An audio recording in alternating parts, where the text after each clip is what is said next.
Bonjour à tous.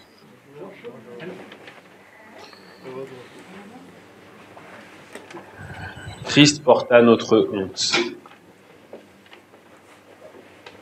Ça m'a frappé ce matin, là, quand on a chanté ces choses. Christ porta notre honte. Et quand on pense à la mort de la croix, qui est au centre, encore une fois, de ce qui nous rassemble ici, on peut voir que c'est vraiment non seulement un supplice, mais un moment de honte. Et c'est dégradant, la croix.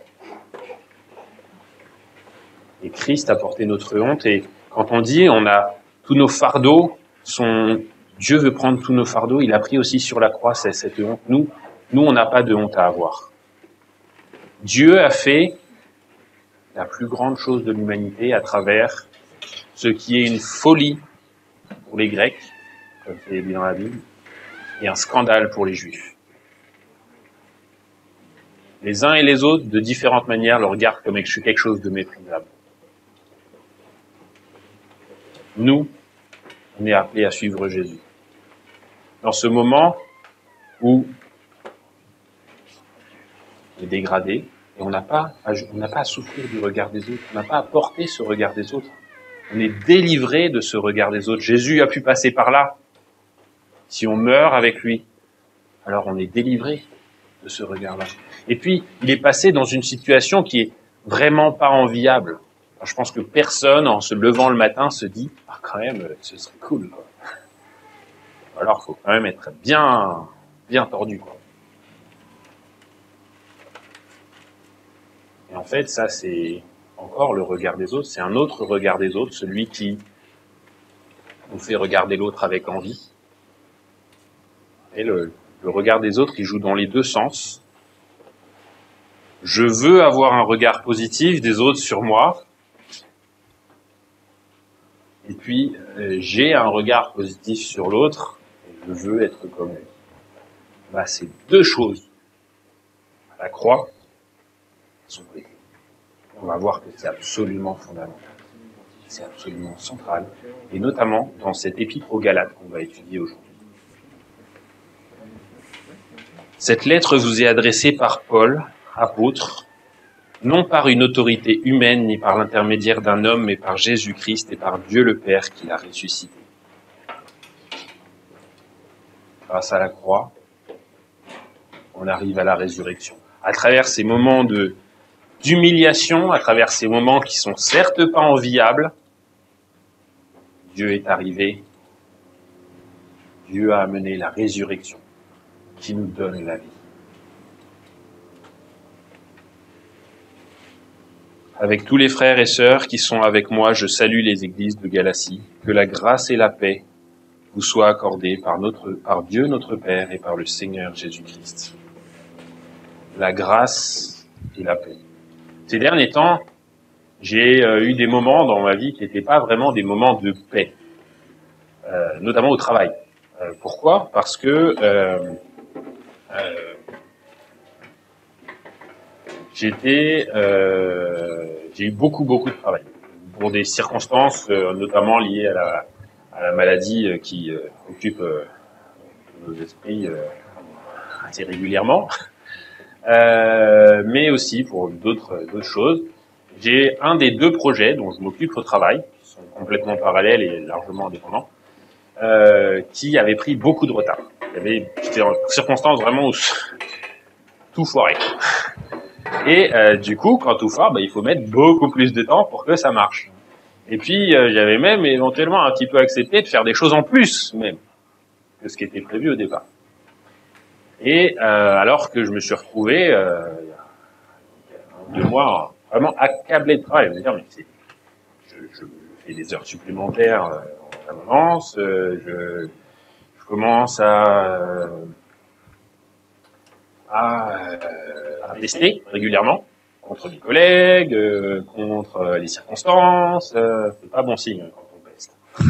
Commence à pas faire les choses de bon cœur et à dire ça c'est pas un fruit de l'esprit, ça. C'est pas bon signe. Et puis, je commençais aussi à être irritable, parce que quand on est beaucoup stress, ben, on est plus irritable. Ça, c'est notamment avec les enfants.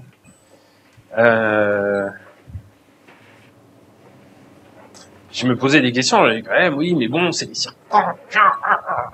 Puis grâce à la lecture d'un livre recommandé par un frère qui m'avait fait lire un des versets qu'on va lire ce matin, j'ai réalisé que si j'en étais là où j'étais, c'était peut-être pas juste à cause des circonstances.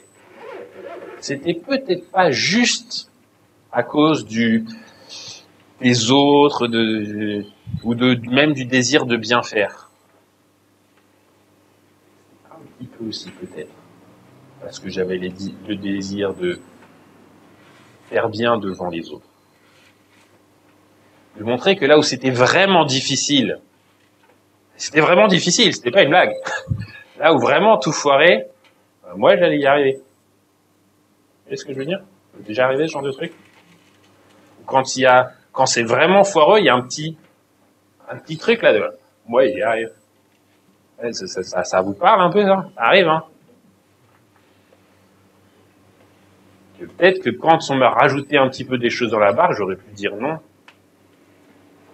Et puis, clairement, sur ce projet-là, j'avais un regard de certaines personnes dans l'immédiat qui m'encourageaient à performer, à y arriver. Sur l'autre projet, qui est aussi très important et à mon sens, plus important, sur le long terme, sur qu'est-ce qu'il implique, mais où j'avais moins un regard immédiat de mes collègues.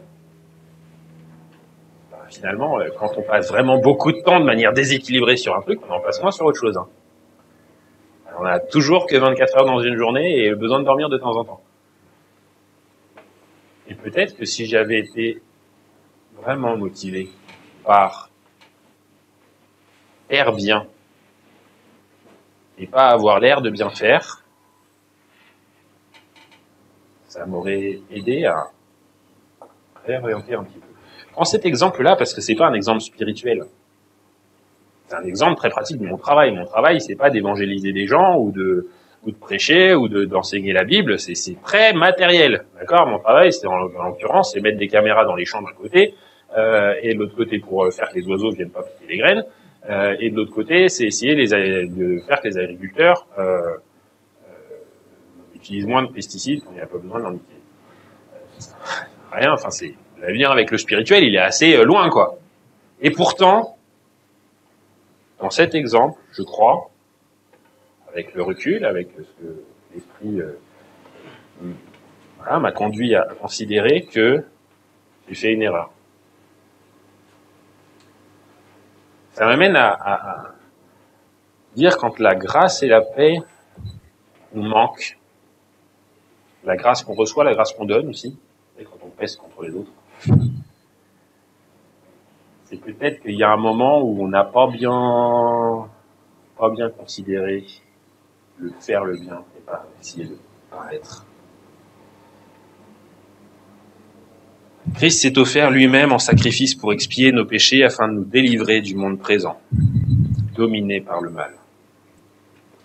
Oui, on va le voir, ce mal qui domine, répéter, c'est cousu dans toute la lettre, c'est beaucoup. Soit c'est cette relation à l'autre qui n'est pas une relation d'amour. Vous savez, dans l'amour, c'est une relation avec l'autre. Mais il y a une torsion de cette relation à l'autre qui fait qu'au lieu de considérer le bien de l'autre, on va considérer le regard de l'autre, on va essayer de se faire mousser, d'avoir l'air bien, et puis inversement, on va avoir tendance à regarder vers l'autre en disant « je veux ce qu'il a ». Et ça, c'est pas de l'amour. C'est même l'opposé, et je vais vous le montrer dans ce texte. C'est des choses qui viennent en contradiction flagrante. Quand on essaye d'exciter l'envie, quand on essaye de provoquer, de montrer et provoquer l'envie, de montrer qu'on est bien, ou quand on essaye au contraire, qu'on est au contraire dans le « je veux ce qu'il a », on n'est pas dans l'amour. On ne peut pas dire « je veux ce qu'il a » et se réjouir de ce que l'autre a. C'est comme...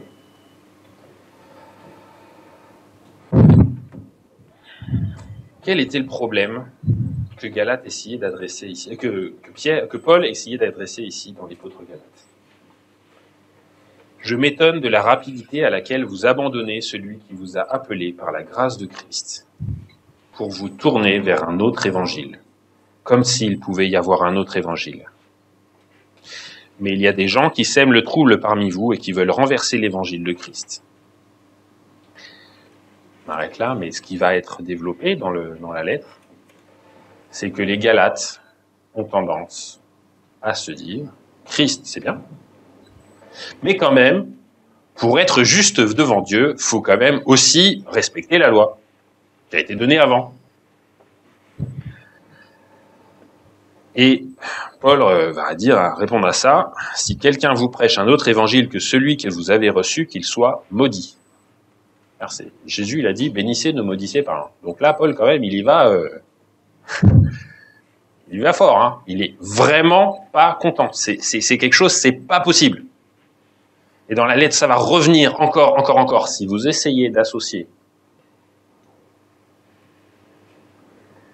respecter la loi et reconnaître que Christ est notre justification, et qu'en partant, sorti de là, il n'y a rien, eh ben, vous perdez Christ. Pourquoi c'est si important et pourquoi c'est lié au paraître? Parce que finalement, vouloir être bien, c'est pas possible. La Bible dit tous sont bien, tous sont pécheurs, sont privés de la mort. Être bien, les amis, c'est pas possible. Faut l'abandonner. Tout ce qu'on peut, c'est avec la grâce de Dieu. Essayer, en tournant nos regards vers l'avant, de faire le bien. De transmettre au monde le bien que Dieu met en nous. Être bien, vouloir être bien, c'est jamais que vouloir paraître être bien à ses propres yeux.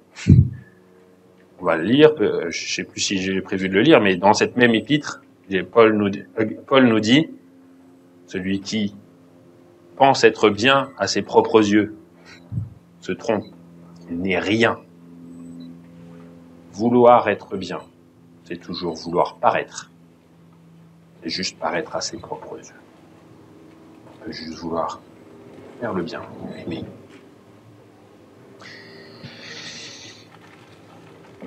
Qu'il soit maudit. C'est rigolo parce que je pense que Paul, il a un peu conscience qu'il pousse les bornes. Et parfois, il faut un peu en pousser pour que les gens y réagissent, quoi. Du coup, qu'est-ce qu'il dit juste après? Qu'en pensez-vous maintenant? Est-ce la faveur des hommes que je recherche ou celle de Dieu? Mon désir est-il de plaire aux hommes? Si je cherchais encore à plaire aux hommes, je ne serais pas serviteur de Dieu. Et plaire, c'est central dans cette lettre, qui nous parle du légalisme. Vous savez, souvent, c'est le péché, le diable, il avance comme ça. Il inverse les choses. Paul, qui disait « on ne peut être justifié que par la foi », a été accusé par ses contradicteurs de prêcher un évangile facile, de vouloir plaire aux hommes. En fait, Paul, s'il dit aux nouveaux chrétiens que il faut pas suivre la loi, c'est juste parce qu'il veut pas les embêter. Il veut leur plaire, il veut faire que l'évangile soit plus facile.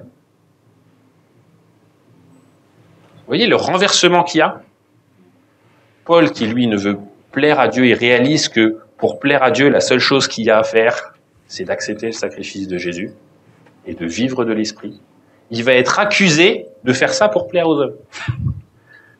Paul, à cette époque-là, c'est un homme âgé, qui a pas mal fait la prison, qui a pas mal subi les tortures, genre le fouet, qui a voyagé sur tous les continents de l'époque, qui a subi des naufrages. On peut pas l'accuser de vouloir plaire aux hommes, hein. Honnêtement. Et le diable, il arrive quand même à inverser les choses.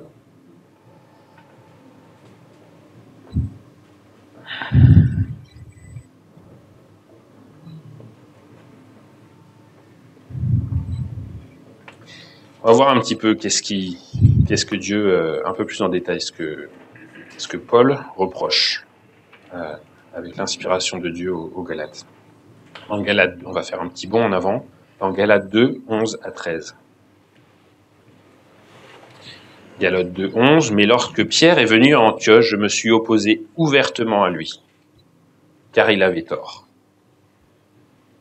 En effet, avant l'arrivée de quelques personnes de l'entourage de Jacques, il prenait part au repas commun avec les croyants non-juifs. Mais après leur venue, il s'est esquivé et s'est tenu à l'écart, parce qu'il craignait les croyants d'origine juive. » Il craignait. Vous voyez, ce regard de l'autre qui nous fait craindre, ou qui nous fait simplement vouloir plaire. Mais là, en l'occurrence, c'est de la crainte. Qui nous fait faire des choses complètement... Enfin, c'est de l'hypocrisie pleine et entière, quoi. Il n'y a pas de, pas de doute, quoi. Comme lui, les autres chrétiens d'origine juive, au verset 13, se sont mis eux aussi à cacher leurs véritables convictions au point que Barnabas lui-même s'est laissé entraîner par leur dissimulation. Vous avez vu comme c'est terrible? Non seulement Pierre est hypocrite, en plus l'hypocrisie est contagieuse. Et ça, dans quelles circonstances? Dans les circonstances de l'Église. Et pas par n'importe qui, on parle de Jacques et de Pierre, qui sont décrits comme les colonnes de l'Église dans la Bible, à d'autres endroits. Si Jacques et Pierre sont tombés, mes frères et sœurs, il faut qu'on soit réaliste. Nous avons, dans notre pratique de l'Église, une tentation. Une tentation du paraître, de vouloir faire les choses parce que c'est bien pour un chrétien. Peut-être faire les choses pour le témoignage. Tu as sûrement entendu cette expression. J'ai toujours été un petit peu mal à l'aise avec ça. On fait les choses pour le témoignage, on fait les choses parce qu'elles sont bien. Parce que c'est bien de les faire. Et les choses pour le... Vous voyez, parfois les choses sont subtiles. La différence entre aimer l'autre et vouloir lui plaire, c'est que Dieu purifie nos pensées, parce que c'est pas forcément facile, et par contre on peut déraper vraiment loin. Parce que si Pierre et Jacques ont dérapé, nous, on ira. Ok? Autre truc intéressant qu'on voit dans ce passage, c'est qu'il dit il prenait part au repas commun avec les croyants non juifs. Dans d'autres textes, c'est dit les croyants non circoncis. En fait, on voit bien dans l'ensemble de l'épître qu'un des gros problèmes, c'est que ces gens qui voulaient instaurer le respect de la loi disaient bon voilà, il faut commencer par la circoncision. Je voudrais faire un petit aparté là-dessus, comme c'est quand même extraordinaire. Comment est venue la circoncision? On a dans l'Ancien Testament un contexte qu'on voit à travers des remarques qu'il y a à différents endroits dans l'Ancien Testament, où les nations ont des appartenances religieuses qu'ils manifestent par des signes extérieurs clairs. Par exemple, Dieu va dire « Ne vous rasez pas les tempes ». Pourquoi il ne faut pas se raser les tempes? Parce que pour d'autres, se raser les tempes, c'était le signe de quelque chose de religieux. Et il y a différentes choses, comme ça on voit notamment autour de la capillarité, il y a pas mal de choses. Mais le signe de l'alliance que Dieu va donner, c'est la circoncision. S'il y a bien une chose que l'anthropologie nous apprend, c'est que dans toutes les cultures du monde, il y a une chose qu'on montre jamais à personne, c'est ça. Et on a réussi à en faire un truc public. Et ça, moi, je trouve ça montre bien comment parfois les oppositions qu'on voit entre l'Ancien Testament et le Nouveau Testament, c'est plus que les gens en ont fait que l'Esprit de Dieu. L'Esprit de Dieu, je pense à travers la circoncision, c'est-à-dire, bon, il vous faut un signe, ok. On va prendre la circoncision. Truc qui peut pas se voir. Parce que la vraie circoncision qui importe à Dieu, depuis le début, c'est la circoncision du cœur. C'est pas une nouveauté de Paul dans l'épître aux Romains. La circoncision qui importe, c'est la circoncision du cœur. Celle qui se voit par ce qu'on fait, celle qui se voit par qui on est. Une autre chose auquel les Galates étaient invités par les par ces contradicteurs de Paul, ces gens qui voulaient les remettre sous la loi. On la voit en Galates 4, 10 et 11.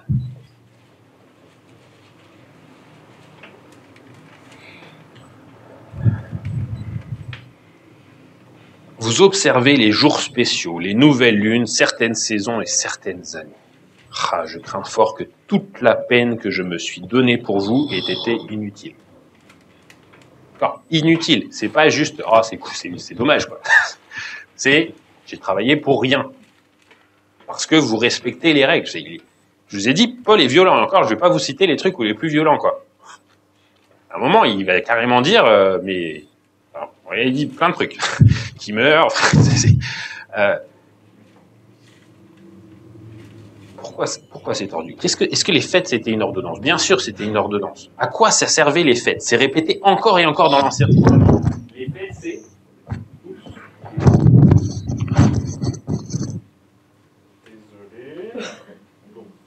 Désolé. Encore et encore dans l'Ancien Testament, les fêtes, c'est afin que quelqu'un vous pourrait voir, afin que vous vous souveniez. C'était une fête, c'était un moment de réjouissance, c'était un moment collectif, mais ce moment collectif, il est aussi tourné vers l'intérieur, vers la mémoire, afin que vous souveniez que l'Éternel, votre Dieu, vous a délivré de l'esclavage. C'est ça le sens de la fête. Et là, au lieu de se saisir de cette dimension intérieure de la fête qui est répétée dans l'Ancien Testament, afin que vous vous souveniez, toutes les fêtes dans l'Ancien Testament, c'est des fêtes du souvenir, sauf peut-être la fête des moissons, et encore la fête des moissons, c'est se souvenir que c'est Dieu qui nous donne la moisson, qui nous donne l'abondance. C'est pour ça qu'il faut donner les prémices, on donne les premières choses qu'on reçoit, parce qu'on reconnaît que tout nous vient de Dieu. Et on en a fait une obligation qui vient un peu plus contraindre ces gens qui ne sont pas juifs. Pourquoi on en a des fêtes, nous? Oui, on a le dimanche. C'est pareil. Qu'est-ce qu'on fête le dimanche? Tous les dimanches. Pourquoi on fête le dimanche et pas le vendredi ou le samedi? Parce que Christ est ressuscité. On se souvient que Christ est ressuscité, qu'il y a eu la croix, et c'est très important, mais à travers la croix, à travers la mort, à travers la honte, à travers ce qu'il y a de moins enviable, Dieu a suscité la vie nouvelle pour Christ et pour nous tous, il nous a donné la vie éternelle. Tous les dimanches, on se rappelle de ça. C'est une fête.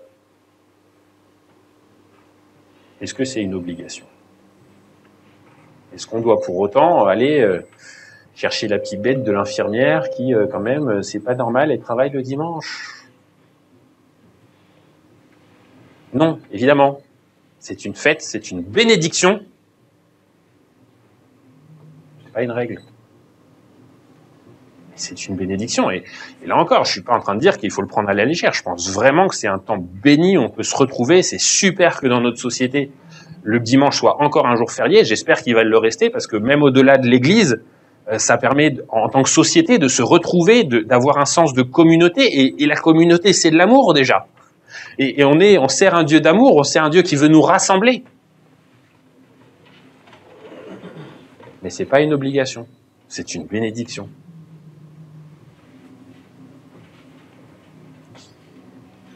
J'en arrive au cœur de ce message qui est au chapitre 5 de Galates. On va commencer au verset 13.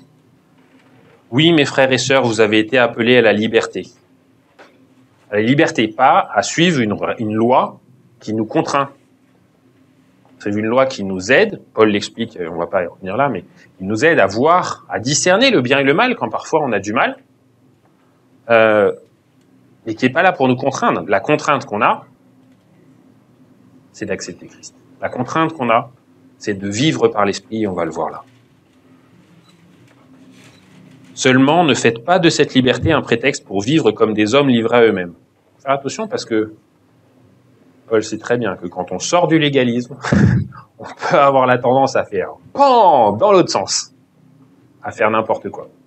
Et je peux personnellement témoigner d'avoir vu des choses comme ça dans ma vie chrétienne. Des gens qui étaient très légalistes puis il y a un truc, hop, il se dit, ah, est-ce que c'est vraiment marqué dans la Bible? Vous vous souvenez, d'ailleurs, c'est dans Genèse 3, hein. L'Éternel a-t-il vraiment dit? Le problème, c'est qu'on s'appuie sur du légalisme, on se dit, voilà, qu'est-ce que c'est que la règle? On focalise sur la règle pour après complètement déraper.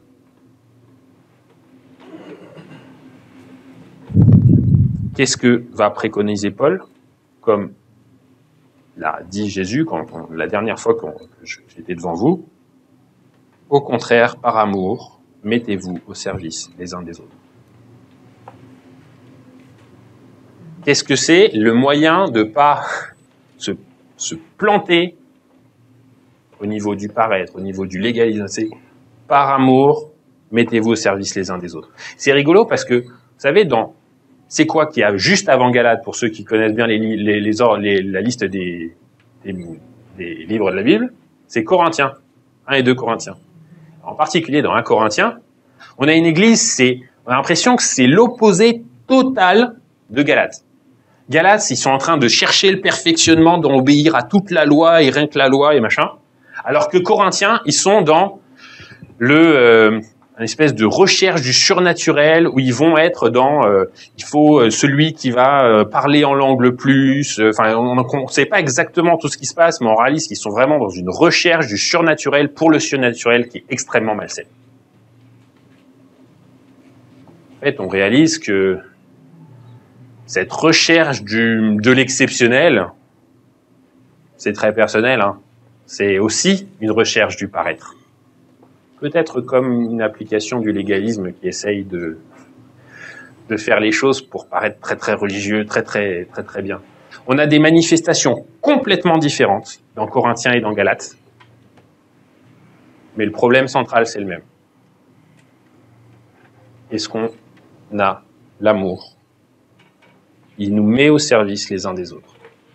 Et donc Paul, dans ces deux épîtres, va répondre de la même manière en disant « Revenez à l'amour ». Et on a ces deux grands récits.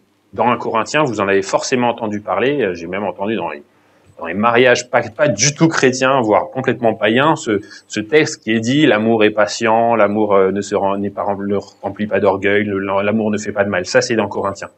Et on a cette autre grande description de l'amour à laquelle on va arriver dans Galates.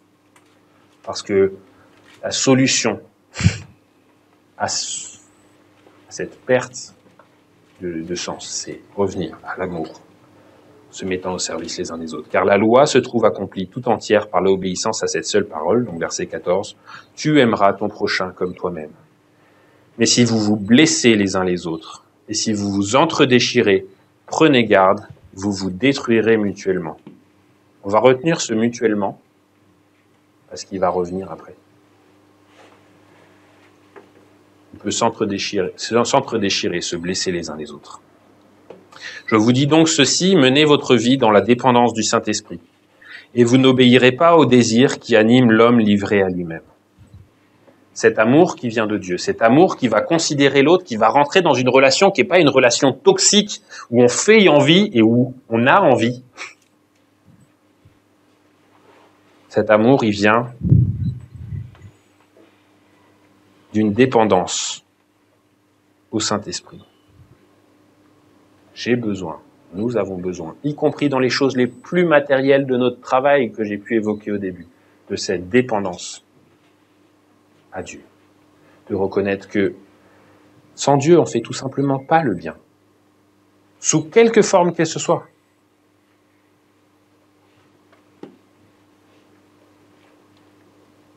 Pourquoi ? Parce que je vous dis donc ceci, menez votre vie dans la dépendance du Saint-Esprit et vous n'obéirez pas aux désirs qui animent l'homme livré à lui-même.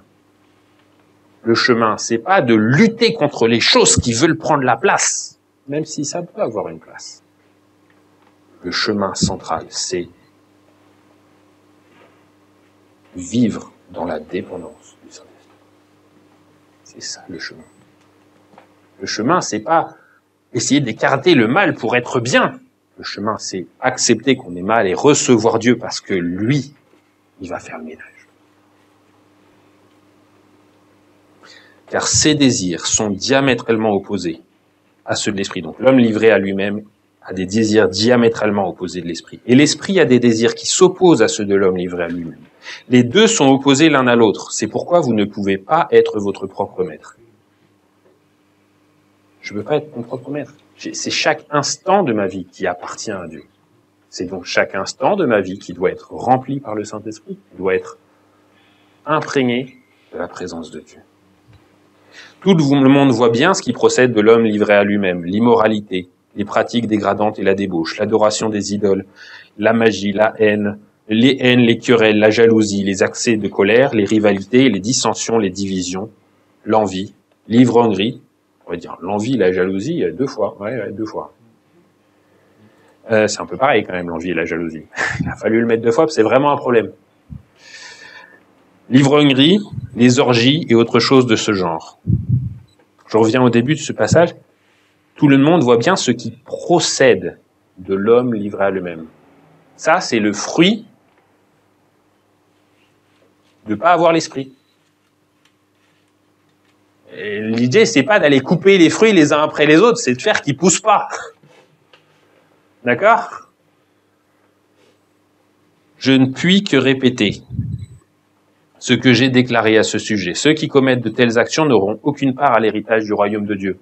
Effectivement, ils n'auront aucune part, mais c'est pas parce que ils font ça, c'est parce que ils sont pas branchés sur la bonne source. Et donc, ils n'ont pas les bons fruits. Ils ont les fruits du mal. Le problème, c'est pas de lutter contre ça. C'est plus un révélateur. Ça nous montre qu'on est complètement à l'ouest. D'accord ? Ces choses. Et ça doit nous appeler à revenir à la source qui doit être la dépendance au Saint-Esprit, tel que c'est dit dans le verset 16. Et face à cette description des fruits du mal, on a la description des fruits de l'esprit. Mais le fruit de l'esprit, c'est l'amour. Alors la description des fruits de l'esprit, en fait, on voit que c'est le fruit de l'esprit. Parce qu'en fait, tout revient une chose. Plein de commentateurs qui l'ont dit avant moi. En fait, si c'est un singulier, c'est probablement parce que c'est l'amour. Puis toutes les autres, c'est des déclinaisons de l'amour. Tout ça, c'est l'amour. Le fruit de l'esprit, c'est l'amour, la joie, la paix, la patience, l'amabilité, la bonté, la fidélité, la douceur et la maîtrise de soi. Mais là encore, c'est pas des objectifs en soi. Si on fait tout ça pour se faire bien voir, c'est pas la bonne source. Ça va planter.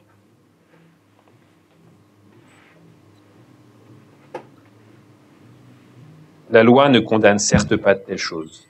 La loi les condamne pas, mais c'est pas en essayant de respecter la loi qu'on va y arriver. On va y arriver en vivant dans la dépendance au Saint-Esprit, en reconnaissant, comme Paul l'a dit au début, que Jésus est le sacrifice qui permet tout, qui nous justifie entièrement. Or, ceux qui appartiennent à Jésus-Christ ont crucifié l'homme livré à lui-même avec ses passions et ses désirs. Le seul chemin, c'est d'appartenir à Christ. Et d'accepter qu'il crucifie nos passions et nos désirs. Puisque l'Esprit est la source de notre vie, conduisons-nous selon sa volonté. Ne soyons pas vaniteux et évitons de nous provoquer les uns les autres et de nous jalouser mutuellement. J'ai parlé tout à l'heure d'un verset qui m'a impacté, qui m'a aidé à réaliser qu'il y avait peut-être un problème dans ma conception du travail. C'est celui-là. On voit, ne soyons pas vaniteux. Dans d'autres versions, il est dit, ne cherchons pas une vaine gloire. Ça parle bien. La vaine gloire d'essayer de plaire à des collègues, voire même au chef. Je dis pas qu'il faut pas obéir. Hein. Ça, la Bible est très claire. On doit obéir à ses supérieurs. Ceci dit, on peut aussi parfois dire à son supérieur, écoute, là, je pense qu'il y a un souci. S'il veut continuer à dire on y va. Mais ça va peut-être pas lui plaire qu'on lui dise il y a un souci. Mais c'est pas grave, c'est pas mon problème. Je dirais. Moi, ce que je veux, c'est qu'on fasse le maximum de bien, y compris dans mon travail. Moi, je suis convaincu que Dieu m'a donné mon travail. Que ce que je fais dans mon travail, c'est une partie de la mission que Dieu m'a donnée. Je suis convaincu que pour chacun d'entre vous, le moyen de subsistance que vous avez, le moyen d'avoir de l'argent, c'est aussi, et vous devez en être convaincu, une mission que Dieu vous a confiée. Si vous pouvez pas être convaincu de ça, c'est peut-être qu'il faut changer de travail. Parce que ça peut arriver. quand même, globalement, je suis convaincu que ici, dans la salle, l'immense majorité des cas, Dieu est bon, Dieu nous guide avec amour, il nous ouvre les portes qu'il faut et on fait le travail qu'on doit faire. Et Dieu veut nous bénir dans cette pratique professionnelle.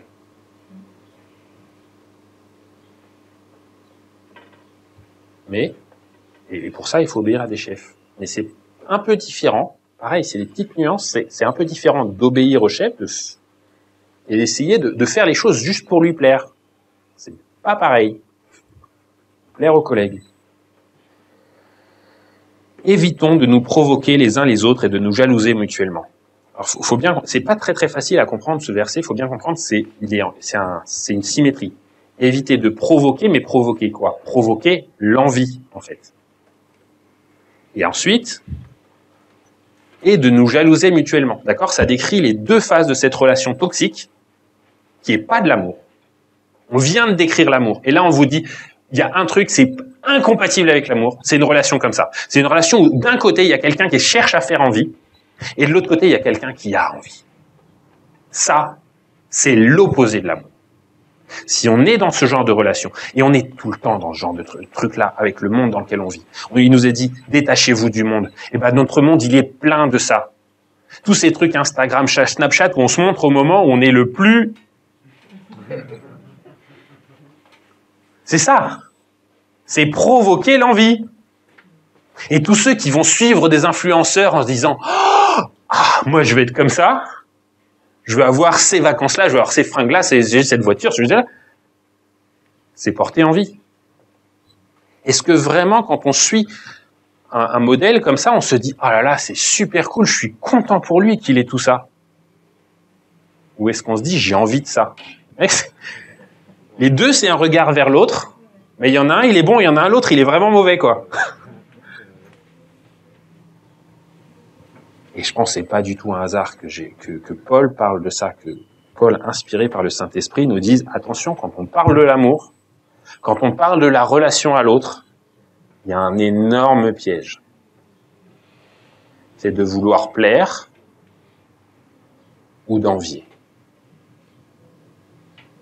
De vouloir paraître faire le bien au lieu de vouloir faire le bien.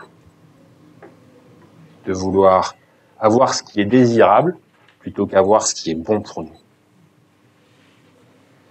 Frères et sœurs, chapitre 6, verset suivant. Si quelqu'un s'est laissé surprendre par quelque faute, parce qu'on est pécheur et qu'on vit dans un monde pécheur et que on peut se laisser surprendre. Vous qui vivez selon l'esprit, ramenez-le dans le droit chemin, avec un esprit de douceur. Vous qui vivez dans l'esprit, on est d'accord que c'est pas une caste spéciale de gens qu'on va mettre sur Internet. C'est juste ceux qui, à ce moment-là, se sont pas fait surprendre. Hein? C'est clair dans ce verset-là. D'accord? Ceux qui, à ce moment-là, être inspirés par l'esprit, ramenez-le dans le droit chemin avec un esprit de douceur. Et toi qui interviens, fais attention de ne pas te laisser toi-même. Juste au cas où vous ne seriez pas bien clair que ceux qui vivent dans l'esprit, c'est pas une caste à part, on vous le rappelle. D'accord? Parce que celui qui vit dans l'esprit, qui prenne garde de ne pas tomber, de ne pas se laisser tenter. Aidez-vous les uns les autres à porter vos fardeaux. De cette manière, vous accomplirez la loi de Christ. D'accord? Ça répond au « aimer ton prochain comme toi-même ». On retrouve aussi ce mutuellement. On a les deux chemins. Soit on va se détruire mutuellement, c'était d'ailleurs dans le verset, j'ai oublié de le mentionner d'ailleurs, provoquer les uns les autres et de nous jalouser mutuellement. Vous voyez, je vous avais dit le mutuellement, il va revenir. Avant, c'était mais si vous blessez les uns les autres, si vous entre-déchirez, prenez garde, vous vous détruirez mutuellement. Les deux mutuellement, là, c'est comme les deux phares dans l'entrée d'un port. Ils se répondent. Si on provoque l'envie, si on porte envie, on se déchire les uns les autres. On n'est pas dans l'amour. Et on revient au chapitre 6, verset 2, dans cette relation mutuelle. Aidez-vous les uns les autres à porter vos fardeaux. Donc là, on est dans le contraire. C'est voir qu'est-ce que l'autre, il a et il souffre. Au lieu de regarder ce que moi, j'ai envie d'avoir, au lieu d'essayer de voir comment moi, je peux en jeter, voir comment est-ce que je peux aider l'autre à porter ce qu'il a à porter. Et là, il y a quand même quelque chose de très important, c'est la prière. Prier les uns pour les autres. C'est fondamental, et j'ai partagé tout à l'heure, quand personnellement, c'est pas très facile de prier, mais il y a quelque chose qui m'aide vraiment beaucoup à rentrer dans la présence de Dieu dans la prière. C'est commencer à prier pour les autres. Si je dis, Seigneur, je veux prier pour être proche de toi, le matin, c'est un peu légaliste d'ailleurs, hein, quand même, en tant que tel, ça veut pas dire que ce soit mauvais, mais le faire juste parce que c'est bien de prier le matin, mais c'est bon de prier le matin, entendez bien, mais là où ça va vraiment, en tout cas moi, c'est mon expérience, j'ai pas forcément vu comme ça dans la Bible un verset à vous citer, mais dans mon expérience, je peux vous dire que prier le matin, ça marche quand je commence à prier pour les autres. Quand je commence à porter les fardeaux des autres. Là, j'ai le sentiment que vraiment je rentre dans la présence de Dieu. Aidez-vous les uns les autres à porter vos fardeaux. De cette manière, vous accomplirez la loi de Christ. Celui qui s'imagine être quelqu'un d'important. On revient au paraître bien à ses propres yeux, et à paraître aux autres, paraître par rapport à soi-même, alors qu'en fait il n'est rien. C'est pas moi qui le dis, c'est Paul, hein. Celui qui s'imagine être quelqu'un d'important alors qu'en fait il n'est rien, s'abuse lui-même. Que chacun examine ce qu'il accomplit lui-même. Ça veut dire que on ne doit pas regarder ce qu'on fait. C'est bien de regarder ce qu'on fait, y compris dans les choses très matérielles.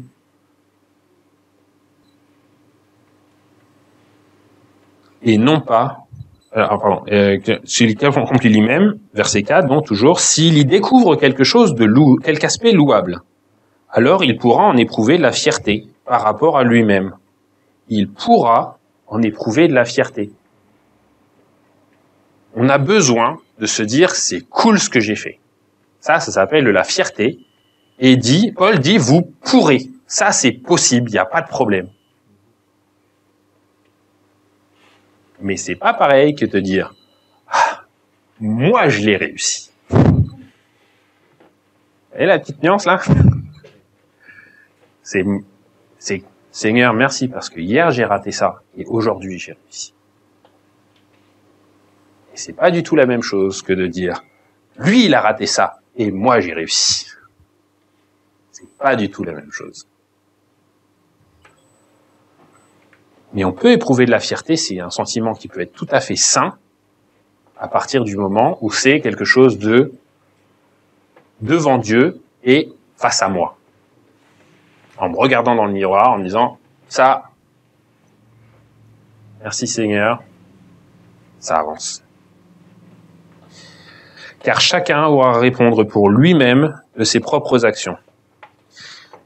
Dans d'autres versions, il est dit, car chacun portera ses propres fardeaux. C'est rigolo parce que c'est le contraire de ce qui est dit, littérairement. On a l'impression que c'est un peu l'opposé de ce qu'il y avait juste avant. D'ailleurs, porter les fardeaux les uns des autres. Et là, il est dit, chacun portera ses propres fardeaux. Et en fait, pourquoi ? Parce que chacun est responsable de ses propres actes, parce que le bien de chacun, c'est ce qu'il est appelé, lui, à faire. D'accord ? Et comme il est dit là, chacun aura à répondre pour lui-même de ses propres actions.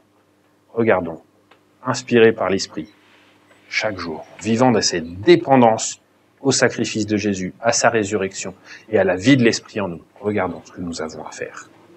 Et souvent, ce sera d'aider les autres à porter leur fardeau. Amen.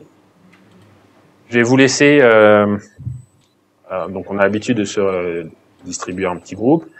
J'ai pas beaucoup de questions. Je voudrais juste qu'on puisse partager sur qu'est-ce que vous avez retenu. Parce que j'ai lu beaucoup de choses. Qu'est-ce que vous avez retenu. Peut-être vous le partagez avec les autres.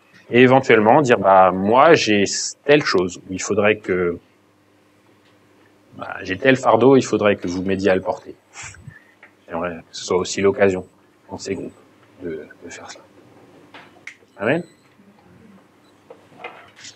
Je voudrais juste finir avec le dernier verset de cet épître. Chers frères et sœurs, que la grâce de notre Seigneur Jésus-Christ soit avec vous tous. Cette grâce qui se reçoit parce qu'on tombe, cette grâce qui se donne, parce que quand on commence à pester contre les autres, c'est peut-être qu'on a un souci. Ok? Chers frères et sœurs, que la grâce de notre Seigneur Jésus-Christ soit avec vous tous. Amen.